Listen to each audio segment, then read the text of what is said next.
Oi, pessoal, tudo bom? Eu sou o Pedro E eu Teixeira sou Augusto Sales. e o assunto de hoje é tendências para o mundo de edutechs.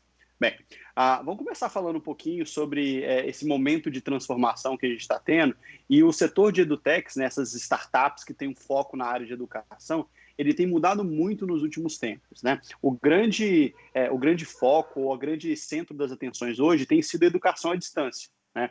Por quê? Porque como todo mundo durante uma pandemia, durante um momento de quarentena, acaba sendo um pouco mais privado desse deslocamento, e as escolas são o primeiro disso, a solução, de uma hora para outra, virou: vamos colocar todo mundo na educação à distância.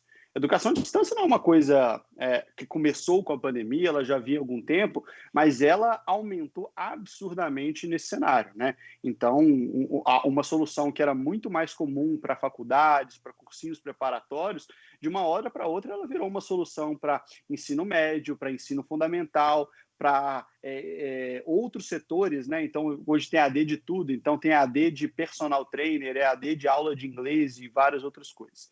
Então, para começar a esquentar, eu queria escutar um pouquinho do Augusto, né? Do que você tem visto dentro desse setor, quais são os principais desafios, tendências ou startups que estão inovando dentro desse setor aí, para a gente começar a bater nosso papo aqui. Bom, eu diria que existem três principais desafios dentro desse setor, especificamente o EAD, né? Um desses desafios ele vem da educação tradicional, presencial, ele está lá.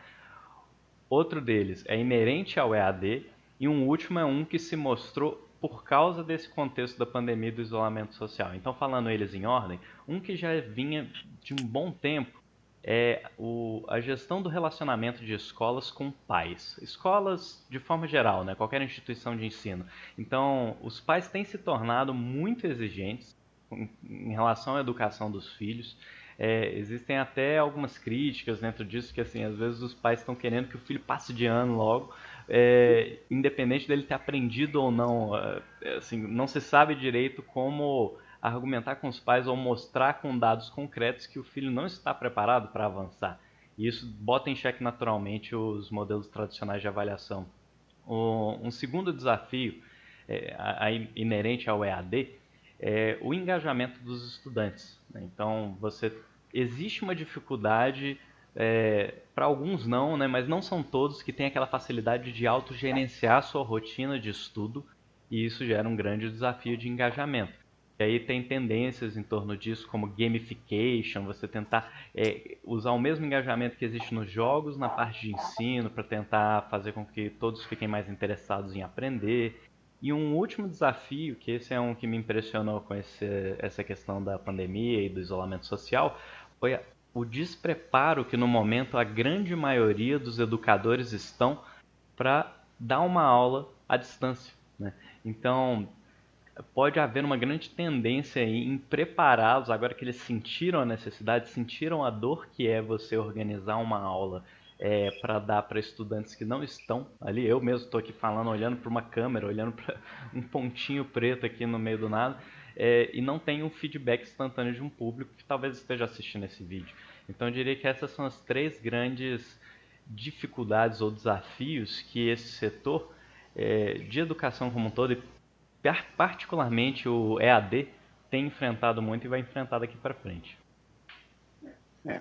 Acho que tem um ponto interessante aí, que a experiência de EAD, ela não é você pegar e colocar uma câmera, o professor dá a mesma aula que ele dá dentro de sala de aula, isso vai funcionar da mesma forma quando a gente está falando de um estudante à distância, né? Então, por exemplo, os tempos eles são bem diferentes. É muito comum que a gente tenha uma aula que o normal de uma escola, por exemplo, 50 minutos. 50 minutos você dentro de uma sala de aula, interagindo com seus colegas de alguma forma, tendo um momento de aula expositivo, um momento prática, é uma coisa. 50 minutos você assistindo a mesma tela, você na sua casa, com todas as distrações da sua casa, é completamente diferente. Uhum. Então, quando a gente fala de EAD, a gente tem que pensar na experiência como um todo. É mais do que o conteúdo sendo feito nesse novo formato.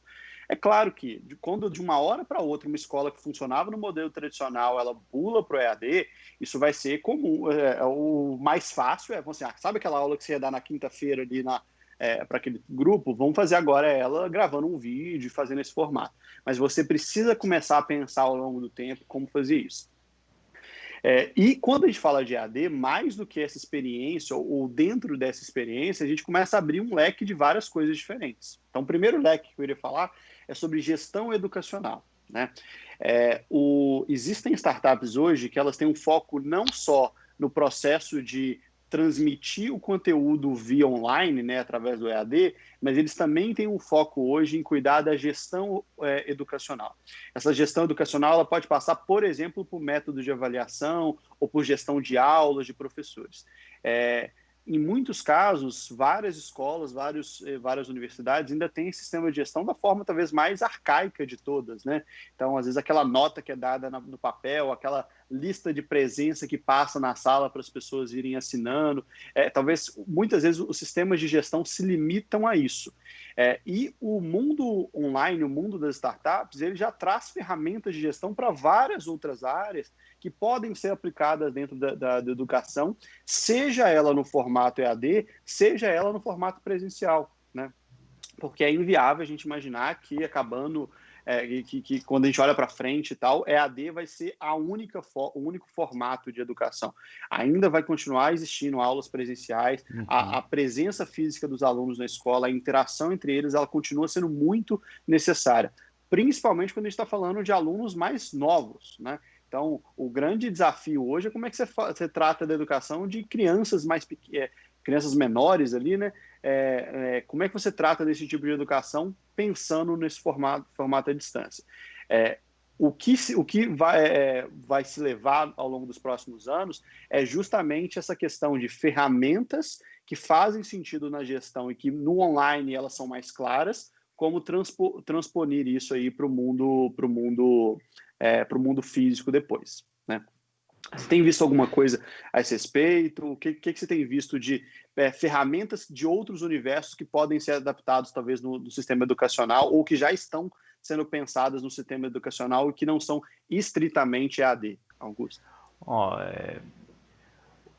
existe, acho que uma das tendências que eu vejo aí, ou uma das oportunidades, tá, por exemplo, na análise de dados, né? Então você tem análise de dados sendo usado para todo tipo de coisa hoje em dia, né? Mas quantas soluções educacionais, focada no ramo educacional, você vê que estão pesquisando dados dos alunos para tentar ver como engajá-los melhor na sala de aula. Aí vale tanto para dentro da sala de aula presencial quanto online, né? Existe um conjunto de informações aí que poderia ser abordado por essas startups que mexem com, como é que chama? Machine Learning, né? Inteligência artificial, para ajudar a guiar os professores até para atuar de forma bem personalizada, individualizada sobre cada estudante, para ver onde que está faltando ali um assessoramento para que ele engaje melhor, por exemplo, nas matérias, né? Mas assim, por enquanto a maioria das soluções tem tentado mais traduzir, que nem você falou, traduzir um pouco do modelo offline, pelo menos que eu tenho visto, mas para o modelo online, ou seja, pegando uma aula e transformando ela em algo online, normalmente em tempos mais curtos, com essa questão da adaptação para o tipo de atenção que a pessoa dá no online.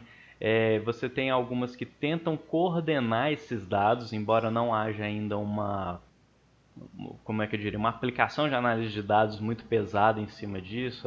Aquela startup educa.com, né, ela já tenta olhar para os três lados, né, da gestão educacional.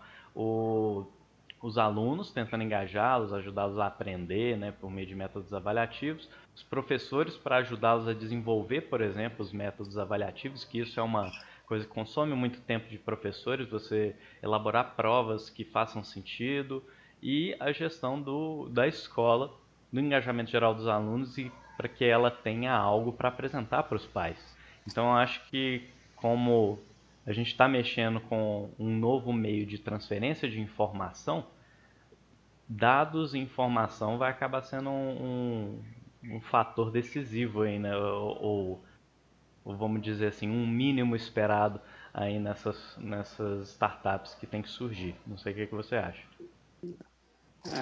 É interessante que você citou a questão de dados, né? Então, como entender melhor e usar a informação que tem dentro desses dados, acho que essa é uma tendência que a gente vê em vários setores, né? Toda vez a gente fala de fintech, a gente fala disso, fala do área de varejo, fala de startups que estão vindo com soluções para a indústria, a gente sempre deságua nos dados e como que os dados são O tal do importantes Big Data, e né? como que o Big Data e como que as startups elas têm entendido e têm tentado traduzir um pouco mais desse formato aí. O que talvez eu vejo como um pouco prioritário quando a gente está falando de dados dentro desse mundo de educação, ou talvez seja mais fácil de começar a fazer, é na etapa de avaliação. Então vamos imaginar hoje como é que funciona uma avaliação, né? Ou num colégio mais tradicional. O aluno ele recebe uma prova, ele vai ali gastar o tempo que ele precisa para questões abertas e fechadas, ele vai escrever aquilo ali numa folha de papel. Quando ele terminar essa prova, ele entrega isso para o professor, né? Óbvio que existem alguns formatos online, mas o tradicional de prova continua sendo esse, e boa parte de nós passamos por esse tipo de avaliação. Qual que é a informação que o professor ele consegue ter em cima daquela avaliação que ele foi feita? A informação que o professor tem é quantas respostas certas aquele aluno teve, né? E a nota final que ele recebeu.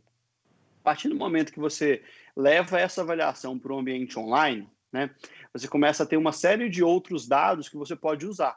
Então, qual que é a ordem das questões que ele respondeu? Ele respondeu na ordem que foi dada ou ele foi nas mais fáceis primeiro? Quais ele considerou mais fáceis? Quanto tempo ele gastou na página de cada uma daquelas questões? Quantas vezes ele mudou a resposta que ele deu? E assim por diante. Ao longo do tempo, você começa também a ter uma informação do tipo, quais são nas várias avaliações que ele fez, as notas que ele perdeu exatamente em que tipo de questão, né? Então, toda vez que tem uma questão de interpretação de texto, independente se isso for na prova de português, de matemática, de ciências, aquele aluno está tendo um problema. Peraí, o problema dele é interpretação de texto, né? O problema dele não é ciências, não é história, não é geografia. Então, esse tipo de análise ele começa a ser mais fácil de ser feita quando a gente tem algumas coisas dentro do ambiente online, né? A Estuda.com é uma startup que a gente acompanhou o desenvolvimento deles, eles fazem exatamente isso. Eles conseguem ver o histórico todo do aluno para tentar entender como que funciona isso na cabeça dele. A App Prova, né, uma startup focada no Enem, ela tem uma série de questões relacionadas ao Enem que permite o aluno entender o que ele está errando, o que ele não está errando, que tipo de coisa que ele precisa estudar mais. Então, esse tipo de informação ele é muito útil dentro do processo educacional, ele precisa ser melhor abordada, independente do formato online ou do formato presencial. Até Um outro corrigindo, desafio. acho que eu tinha Pode? falado educa.com, né? Estuda.com. Acho que eu me confundi aí. Mas só reiterando, reforçando esse aspecto que você falou, isso está bem alinhado, inclusive, com as políticas de governo em torno de educação, porque existe agora essa a nova Base Nacional Comum Curricular, né? Que parece que uma das grandes vertentes dela é focar mais em desenvolvimento de habilidades do que em conteúdo. Então já existe uma tendência geral, e eu acho que tem que ser assim mesmo, de sair um pouco da abordagem conteudista e passar mais para o desenvolvimento de habilidades. Então a nota, que nem você disse, passa a ser menos o quantas questões ele acertou entre as 10, digamos assim, e passa a ser mais o que está escondido ali em termos de habilidades que estão sendo desenvolvidas pelo aluno, né? Recordei de outra startup que a gente trabalhou aqui, por exemplo, que trata com uma das metodologias que visa isso, que é a Dr. STEM. STEM é a sigla, né, da metodologia que, se não me engano, é até americana, que é focada no desenvolvimento de habilidades voltadas para ciência e engenharia, por exemplo, né? Então, estão sendo ensaiados novos métodos voltados para isso e o desenvolvimento da tecnologia vai ter que acompanhar, ajudando a criar métodos de avaliação apropriados para isso. Porque como é que você vai medir habilidades, né? Se você mudou a metodologia, você não pode permanecer com o mesmo método de avaliação de antes. Mas era só esse complemento. Não, e até acho que é um gancho interessante para um outro ponto que eu ia puxar, que tem a ver com criatividade. né? Então, quando a gente fala de Uhum. educação, a gente tem uma tendência a entender ou pensar primeiro nas questões mais práticas, né? Português, matemática, existe o certo, existe o errado, existe o que está sendo desenvolvido talvez para o lado mais racional do cérebro. Mas muitas vezes, em boa parte do nosso processo educacional, né, os processos criativos, a gente tem uma tendência a ter uma dificuldade maior de acompanhar e desenvolver essa etapa do conhecimento tão importante quanto. Então, tentar dar um exemplo do que acontece na nossa vida aí. Quando a gente está ali no comecinho do nosso sistema educacional, né, a gente tem muitas aulas de artes, né, aulas que são mais criativas, em alguns momentos música e algo do tipo. E à medida que a gente vai crescendo ali, né, e que a gente vai galgando os degraus aí do conhecimento, a gente começa a eliminar esse tipo de conhecimento do nosso currículo, né? Então, é muito comum que dentro do ensino médio, por exemplo, o aluno já não tenha mais aula de artes, muitas vezes a aula de educação física ela foi puxada ali para o período da tarde, né? Porque eles sabem que o aluno vai ali de qualquer jeito e se ele não for também, não é considerado, às vezes, uma matéria tão importante. Só que isso é muito importante para o desenvolvimento de vários tipos de profissões diferentes, né? Então, além de engenheiros, além de advogados, o mundo também precisa de músicos, precisa de artistas. Quando a gente está falando até dentro do mundo de startups, né? Você precisa sim do programador, mas você precisa do web designer ali também, que vai trazer o user experience que a gente fala tanto. Então, esse tipo de conhecimento ele acaba sendo muitas vezes renegado para aquela aula que o aluno faz no período livre dele, quase como lazer. E existem startups que estão preocupadas com isso, inclusive preocupadas em como trazer isso para essa nova linguagem do mundo que muitas vezes vai para o mundo web. Um exemplo desses é a Criativar, tá? Foi uma startup que a gente acelerou, e a principal linha de atuação deles, quando eles começaram, era justamente ajudando alunos do ensino mais fundamental a escreverem seus livros e contarem histórias usando a ferramenta deles. Então, era uma ferramenta que permitia você transformar seus desenhos ali como parte da história, você juntar as ideias todas que você tinha e, com isso, trazer a criatividade não só da escrita, mas também a criatividade do desenho, a criatividade de transformação disso. De novo, igual a gente estava falando, isso tudo gera dado, isso tudo gera coisas a serem avaliadas, e isso gera interesse em outros métodos de interação. Porque, querendo ou não, as crianças hoje elas estão acostumadas a interagir muito mais com tablet, com computador, né, do que somente com papel, com folha, com massinha e outras coisas. Então, isso tudo precisa de conversar para, inclusive, atrair o interesse desses novos alunos aí dentro desse método também, né?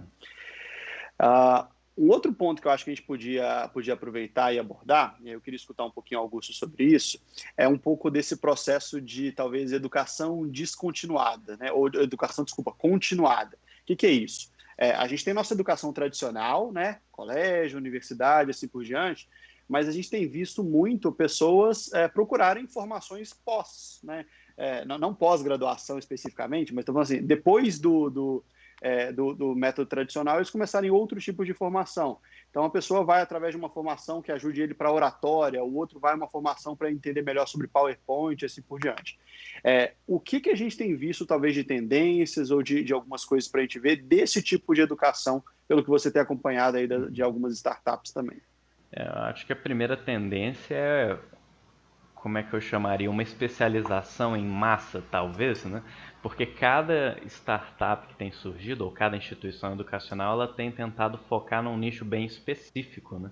Então, tem algumas que a gente atendeu, era a Quality Health, por exemplo, lá do Sul, que é focada em médicos que se formaram no exterior do Brasil e que vão fazer aquela prova do Revalida para ganhar o certificado para exercer sua profissão no Brasil. Então é um nicho bem específico em que essa startup focou para poder justamente desenvolver métodos específicos para aquela área, né? Outra coisa interessante que eu já observei é a startup Dagora, né, que a gente acelerou também, trabalhou com ela, que ela é focada em habilidades, né? Voltando naquela questão das habilidades, Ela cria cursos para capacitar, por exemplo, uma pessoa que vai trabalhar com usinagem dentro de uma indústria, que aquele processo de usinagem em si é uma coisa bem prática que às vezes não é abordada nem no curso técnico, nem no curso de engenharia, por exemplo. Mas quem ajuda ela a construir o conteúdo daquele curso são especialistas em usinagem dentro, por exemplo, de uma Usiminas, e, e aí o curso se torna chancelado, digamos assim, pela própria Usiminas. Ou seja, pode às vezes não ser um curso que está dentro dos parâmetros ou esses tipos de curso, né? Nem sempre são aqueles que precisam estar num MEC, né? Lá no Ministério, dentro da lista de cursos, mas é um curso que está sendo chancelado por alguém que fala, ó, gente, quem fizer esse curso aqui, eu estou contratando gente com isso porque eu preciso disso. Então tem um pouquinho daquela especialização, nicho, né? E o legal é que isso trabalha também muito com as demandas do mercado, porque que nem você citou aí brevemente, curso de PowerPoint, Excel, isso são ferramentas que não são considerados, digamos, conteúdos técnicos, mas elas fazem parte do dia a dia dos profissionais. Então, eles precisam aprender a usar, né? E talvez assim, interessante, quando você citou que algumas startups elas têm focado esse tipo de educação continuada em nichos, Uhum. que qual que é uma vantagem de quando elas tentam fazer esse formato online, né? Que você consegue fazer turmas de uma forma muito mais fácil. Então, por exemplo, dentro do exemplo que você deu de médicos que estão revalidando, né? Precisam revalidar o diploma deles. Pode ser que vocês tenham esses médicos espalhados pelo Brasil inteiro. E esse processo de revalidação, ele tem uma janela de tempo bem específica, né? Eu preciso fazer isso assim que eu voltei para o Brasil e eu quero trabalhar daqui a X tempo, então eu preciso de fazer uma turma nesse período. Se eu moro, por exemplo, fora dos grandes centros, talvez eu não tenha uma turma específica que consiga formar ali naquele momento, né?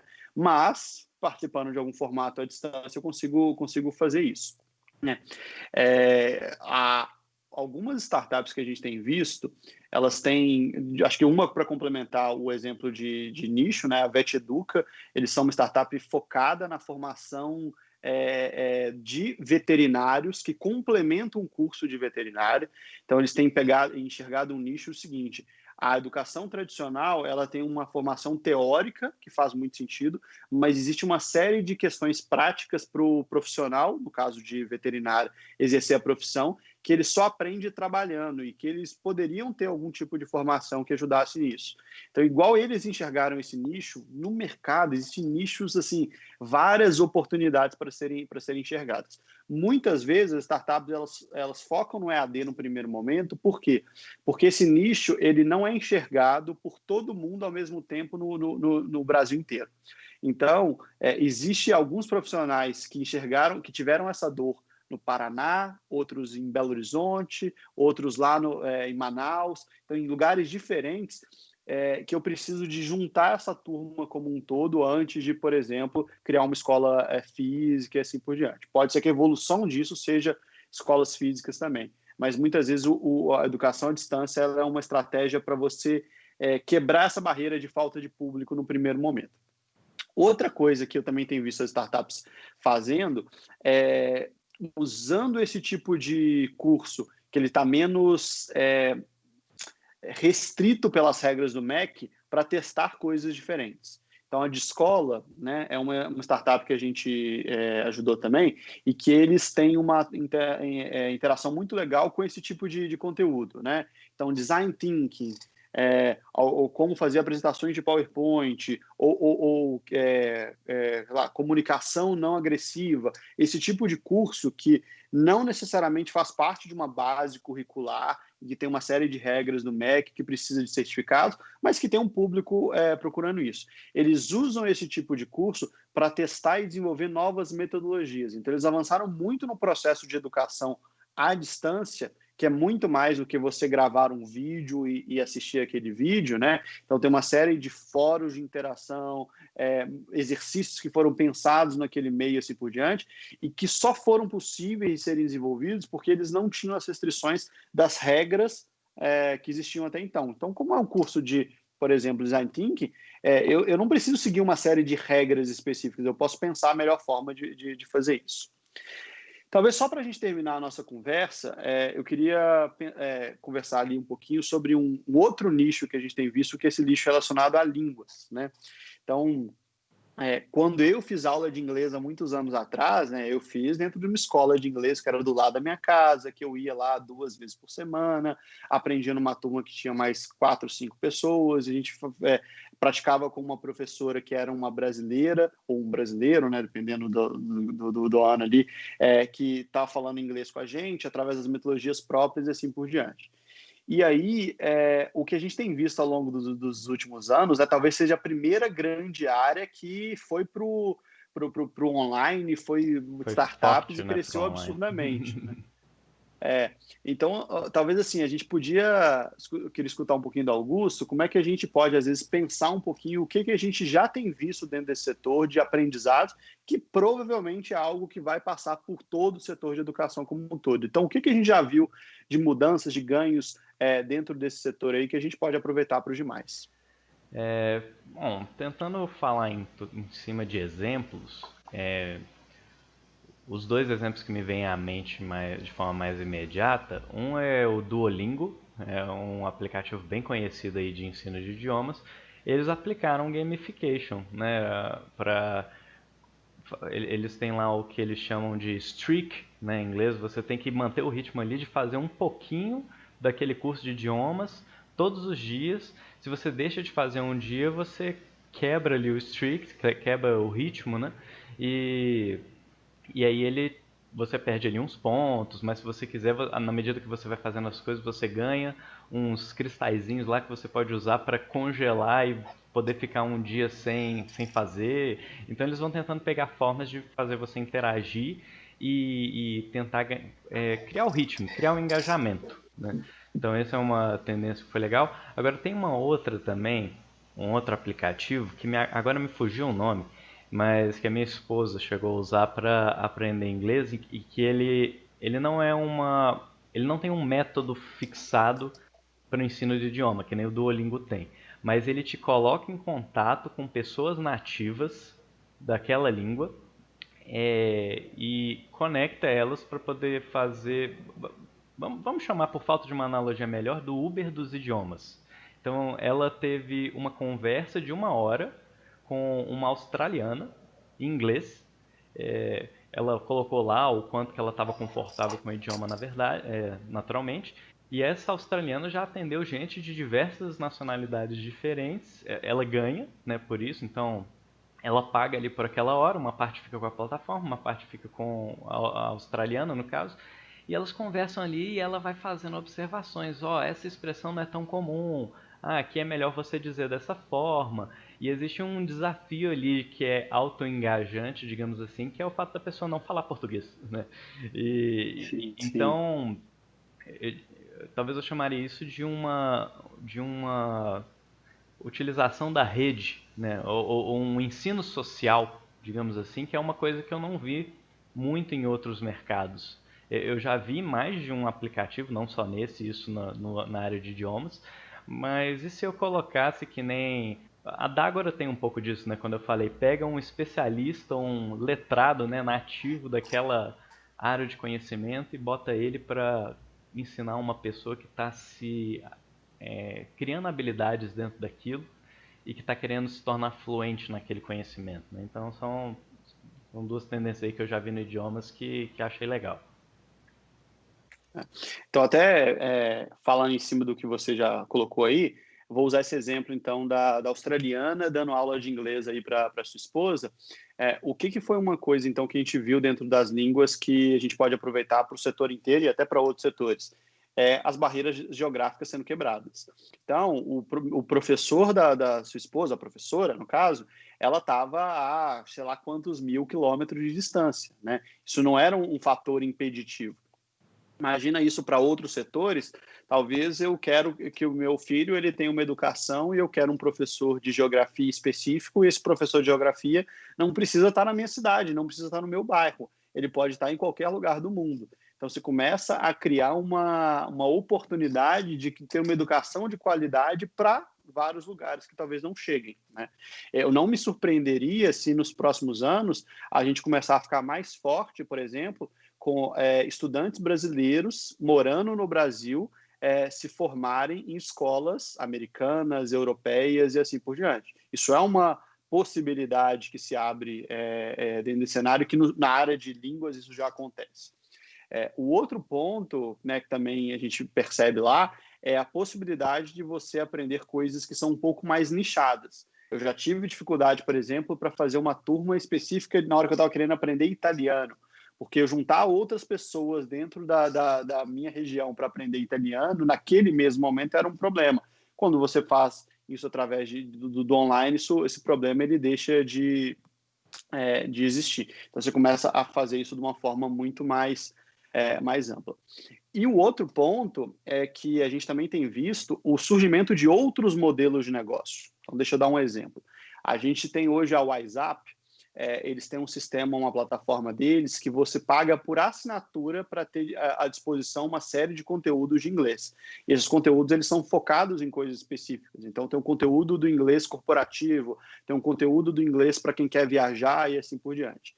Então, nesse formato, que é uma mensalidade, eles permitem, por exemplo, que a família inteira aprenda inglês, né, quase que juntos, porque eu estou pagando um pacote, como se eu estivesse pagando o Netflix da vida, e eu estou tendo ali à disposição uma série de conteúdos diferentes. Isso é uma maneira completamente diferente do que o setor vinha fazendo até então, de modelo de negócio. Por que não outros setores podem fazer coisas do tipo? Então, eu posso simplesmente ter uma plataforma, essa plataforma eu tenho conteúdos diversos de várias áreas e que o meu público ele vai consumir o que ele acha que faz sentido ali. E aí você pode criar pacotes do que é premium, do que é básico, do que é extra premium e assim por diante. Aí tem o empreendedor ele pode brincar muito em cima disso.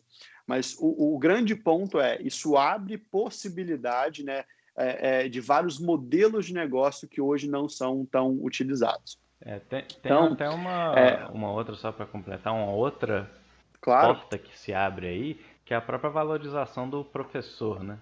Voltando um pouco aí na sua fala, quando você falou do professor de geografia, às vezes tem aquele professor de geografia que vai se tornando referência naquilo e ele consegue aumentar a renda dele, né? Que nem nesse caso lá, a australiana, ela foi paga por isso, para oferecer ali algo que ela domina como conhecimento e vamos dizer, essa questão da remuneração do professor é uma coisa que tem sempre estado em pauta, né? Porque os professores são muito subvalorizados, pelo menos pelo senso comum, se tem essa percepção de que eles poderiam ganhar mais dada a importância do que eles fazem ao oferecer conhecimentos que vão moldar ali o futuro de muita gente, né? Então existe uma porta, uma oportunidade aí também para ter essa valorização, né? Quando você rompe essas barreiras, por exemplo. E não só a valorização por conta de novas vendas, novas aulas que o professor vai dar, mas também você começa a usar coisas que a gente está acostumado em outros setores, dentro do setor da educação também. Então, se você pega um carro de aplicativo, você vai dar uma nota para o motorista. Se você recebe uma entrega, você vai dar uma nota para aquele entregador. O que a gente tem visto na prática? Que isso, como um todo, tem feito esses setores que eu acabei de citar, da qualidade dos serviços, ela tem uma tendência a melhorar. Ela continua tendo problemas, continua tendo profissionais ruins, mas hoje existe um mecanismo de você avaliar negativamente aquele profissional ruim e que, ao longo do tempo, ele começa a ter feedback de que aquilo ali não está funcionando. Hoje, em vários outros setores, o setor da educação é mais um deles, a gente não tem uma avaliação individual tão clara, a gente tem uma avaliação da instituição como um todo. Então, você gostava ou não gostava do seu colégio, mas eu não tenho a menor dúvida de que cada série que você estava, você tinha alguns professores que você gostava, alguns professores que você não gostava. Ao longo do tempo, essa individualização e esse mecanismos novos que a gente tem implementado, ele permite, inclusive, ter uma avaliação específica de cada um daqueles professores, não só para valorizar aqueles que estão dando certo, mas também para, de alguma forma, educar aqueles que não estão sendo bons profissionais do que não está funcionando, né? Isso vira um feedback muito, muito mais fácil. Bem, acho que a gente conversou sobre várias coisas dentro do setor aí de educação, né, das edutechs. Foi bem interessante. Acho que se a gente tivesse mais tempo aqui, a gente ia continuar falando sobre outras coisas. Tem vários outros aspectos, mas acho que já foi muito bom a gente falar o que a gente conversou hoje. Agradeço ao Augusto aí pela conversa, né? E a gente se vê no próximo. Pessoal, tchau, Até tchau. mais, pessoal.